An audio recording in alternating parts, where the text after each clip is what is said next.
All right, in this video, I'm going to show you the version 2 of the Seotech drone that I had.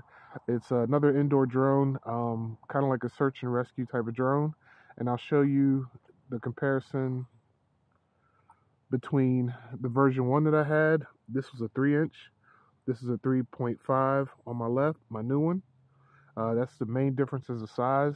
The main reason why I wanted to upgrade it and try something different is because I wanted to be able to tilt my camera. I did a run at a fire department, and I went up steps and I went in an elevator shaft, and it would have been nice to be able to tilt my camera up and down, looking up the steps and looking up the elevator shaft to see where I was going. And the stack that I had didn't have the ability to add a servo to it, so I needed some kind of a motor output. So that's why I went with this Speedy Bee 405 BLS. I think it's 50 amp. That's why I went with this flight controller. But as you can see, I don't know if you can see in here, but this is a stack, so it's a lot bigger. It's a bigger flight controller in general. So since I went with a bigger flight controller, I went ahead and upgraded everything else. And I have my 224 Axis Flying motors with 3.5 inch props, and let's see, same ELRS, and I have a Rush FPV Max Solo Max 2.4 watt transmitter on there. And here I just have a standard servo, a 9-gram servo, and these are just regular lights hooked to the LED, and this servo allows me to tilt my gimbal up and down. So one thing I did want to test out is, in the previous version,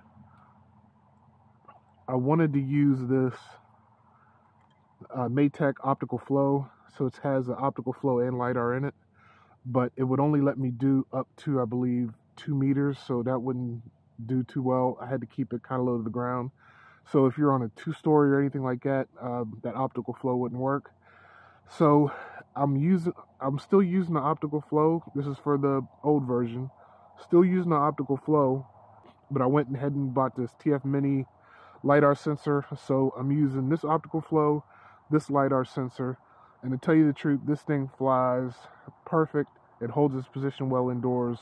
It's a nice clean build, and I was able to use this cheap $25 backup camera. The lights automatically come on, and this works very well.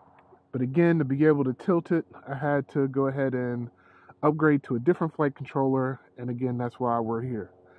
So I wanted to try out this MTF-01. I figured this one would work. It's supposed to go up to 8 meters. I'll show you in a little while. I can get it to hold position. Right around 4 feet, it starts to lose its mind. So I'm not sure if I need to move this out a little bit, because right now it's sunk in a little. I'm not sure if I need to move it out a little, move it up this way, so that maybe it's catching some of the bottom here. Maybe if I move it up, move it out, I don't know. But right now I'll show you what it does once it gets over 5 feet, and that's no good. So we're working on it, but we're getting there. So back here I do have a HGLRC GPS module. I'm not using it right now for the compass, so it's unplugged. I'm not using the GPS or compass right now, so maybe that's something in the future, but it is in there. If I want to use it, all I gotta do is just plug it in and configure it, and we're going. I have a right-hand circularized pole, antenna on here, and that's pretty much it for the electronics. Same thing, I went ahead and printed Nylon X for the prop guards, and this is still PCTPE, and this may be another problem that I'm having with altitude hold, is that I read somewhere if you have too much vibrations, not a stiff enough board, that you might have problems with alt hold. And if you can see right here, my motors do flex just by having this PCTPE. The motors flex, and it didn't seem to be too much of an issue with the smaller drone, but it may be more of an issue with the larger one. And for the 3-inch drone, I went ahead and made a couple of these 18650 Lion battery packs, and these work really well. It's kind of small for it's kind of small for this drone. So what I did was order some 21700.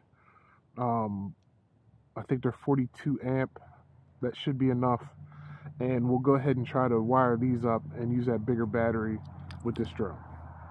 All right, so let's get in the air and I'll show you how it flies and show you some of the problems that I'll be fixing in the future, and we'll see how it goes.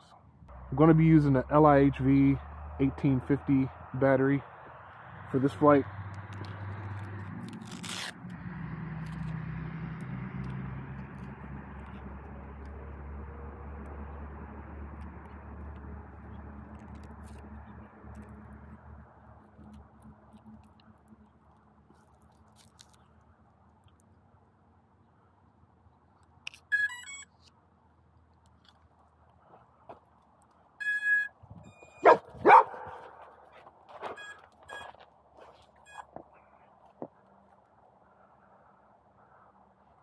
Welcome to OpenTX. Throttle warning. And I'm using the Jumper T Pro with the ELRS module on the back. And here I have an Emax analog monitor. It came with the goggles.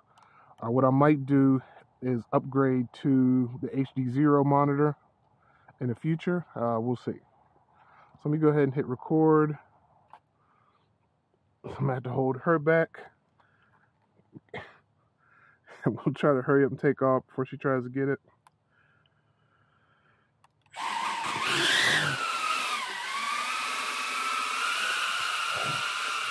Okay, so right now I'm in angle mode. So that's what I put position 1 to angle. I'll go ahead and flip it to altitude hold right here.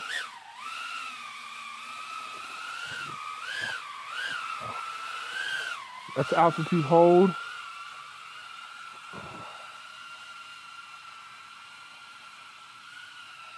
Let's see how high it lets me go.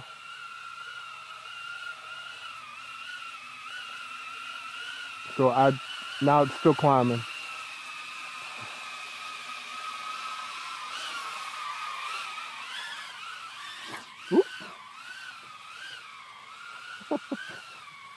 Okay, so I changed my altitude hold to 200.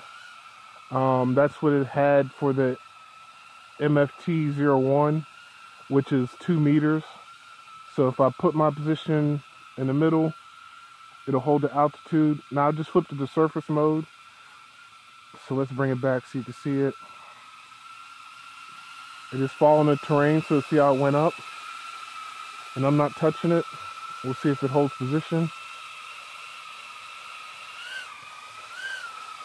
It's actually going up from the dog.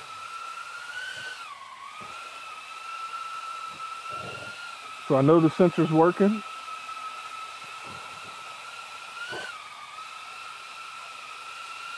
So anything under, it seems like 4 feet. If I look on here, it says 4 feet and I'm good. If I go anywhere over 4 feet, let's just climb up a little. It's not registering anything over 4 feet. 5 feet, but it's not 5 feet. And notice I have it in the middle. My throttle's in the middle. But now it starts to lose its mind and just keeps climbing. And then it'll just shoot up. And I'm not touching it. So to stop it, I need to take it, put it in the angle mode, and go ahead and take over. So I didn't have this issue with the other drone, but I definitely have it with this one. Let's go ahead and bring it back down.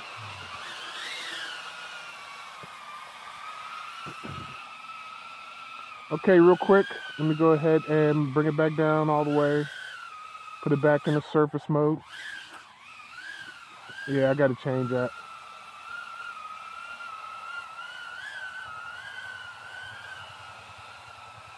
And I changed my rates, so that's why it bounced, because I changed my rates a lot to go slow. So I'll turn it towards me. And I'll show you the lights on.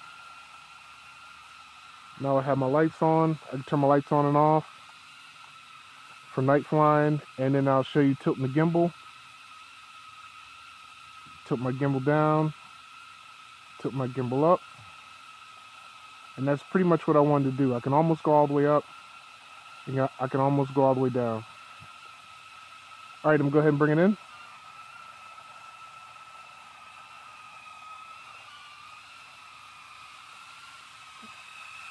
Put it in angle mode, bring it in.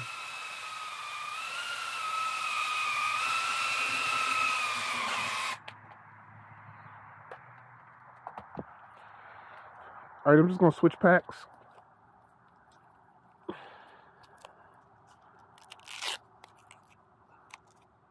To my lithium ion.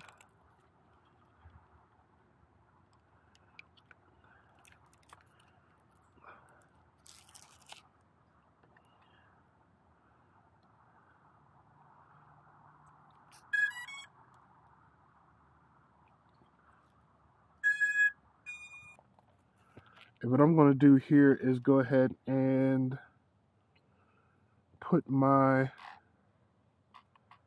VTX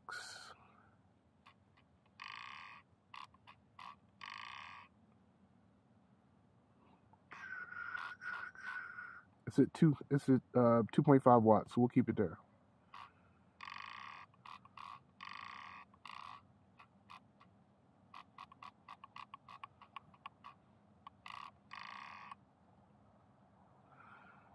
And you can see where I'm pointing down this way. I have the house behind me. I'm going to go ahead like I normally test and try to fly around the house. And I only have these stubby antennas on here, so I definitely don't have the best setup right now for getting FPV. And that's the whole point. I want to see if I can get good reception going all the way around the house with this Rush FPV. And we'll see how it goes.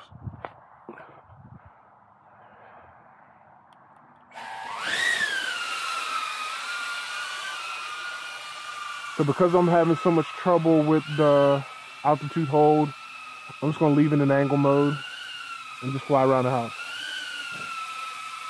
Maybe I'll flip it in surface for a minute.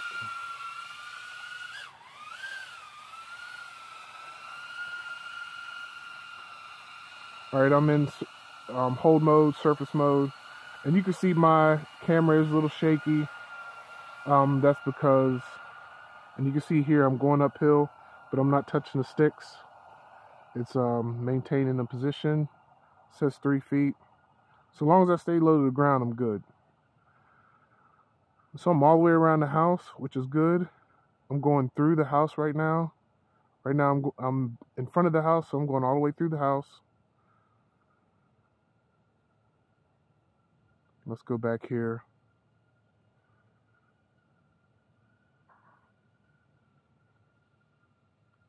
So I have a walk snail, 1 watt, and I can fly that back here with some breakups, but ain't going through the house like I'm doing now. But I think this is the first time I've tried it with these stubby antennas.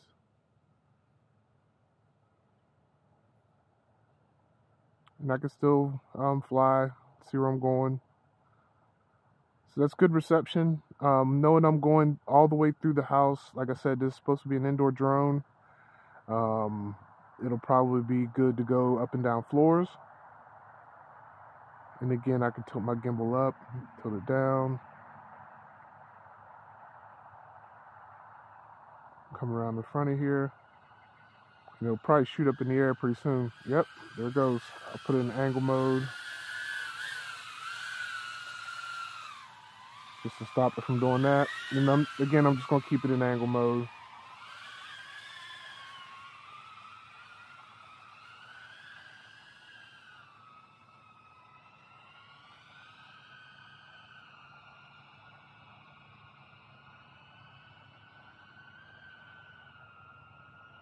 So it's not as shaky as I thought it was going to be, with only having that camera connected on the one side to the servo. So I can probably deal with that. I just have to figure out how to get this altitude hold to work properly. Surface and altitude hold is working, but as you saw, if I If I'm not paying attention, it'll just shoot up 50 feet in the air, and that's no good.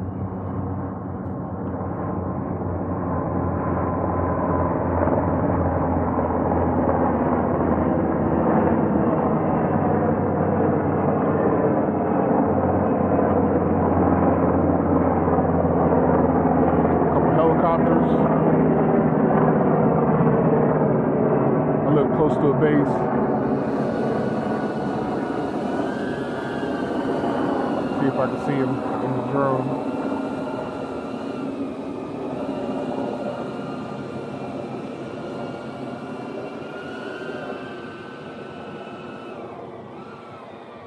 So I have a lithium ion, so I can go down to 3 volts. And I think my voltage reading is off on this. So I think even if I took it down to 3 volts, it'll probably be sitting around 3.3 volts. So I gotta figure out a way how to calibrate that. But I'm gonna bring it in before it gets to 3. Let's hurry it up, get around this tree.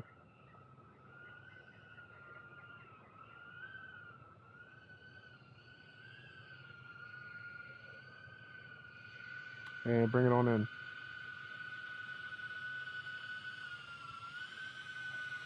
And I might need to adjust the sharpness of my camera. So all these are things that I'm working on. This is just kind of like just getting it set up, testing it out. And as I go through and fix more things on it, I'll post some videos. All right, so as you can see, I have a few issues that I have so far with my new version of the CLTech drone. Again, this is version 2. What I'm probably going to do is go ahead and print another plate out, but make it Nylon X. This stuff is a lot tougher than I thought it was. So I might, instead of using this PCTPE, which is flexible, just print out like 4 millimeters of the same Nylon X as my plate, so that way I won't have any vibrations here. And it didn't seem like it was too much on there, and that might be, I might not need to do that, but I probably should anyway, so I'll probably do that next. Alright, so if you're out there and you've used any of these components before, and you can tell me why this thing is not doing right in altitude hold surface mode. And again, I have it set for when you change your settings with the LiDAR and you put 200 for max terrain. I had it at 1000 max terrain and it was doing the same thing. So the MTF01 video that the guy made on YouTube has it set to 200, so I did that. And again, that's good for when I'm indoors and only flying a couple feet in the air. But if I'm in a warehouse or something like that and I want to get a little higher, I need to go higher. And this is supposed to be up to 8 meters. But again, once it gets up so high, this thing just skyrockets up. And from what other people have said, it could be vibrations in my drone. So it might be having these, see how these move? It might be having this PCTPE. So we'll see. So another thing in the future I'm thinking about doing is taking a Jumper T Pro that has the internal ELS module, taking it apart, 3D printing a bigger case that'll be probably about this big, and I'll move all of this stuff to put in that transmitter to make my own transmitter using these components, and then mount the screen in the middle so it'll be just something that you grab and go and don't have to have everything hooked up like this. So tell me what you think about that also. Alright, that's it for this video. Let me know what you think of it. Let me know if you think, since I'll primarily be using it as a GPS, as an indoor drone, does it even make sense for me to put this GPS on here using iNav? Because in my thoughts, if I have iNav set up with GPS and then I fly indoors while I have GPS, will that mess it up? Will that cause it to go crazy? I'm not sure. So right now I'm pretty much using it as an indoor drone, so I went ahead and disabled the GPS. So I don't even have the GPS plugged in. Alright, if you haven't already, please like and subscribe to the channel, and we'll see you next time. Thanks for watching.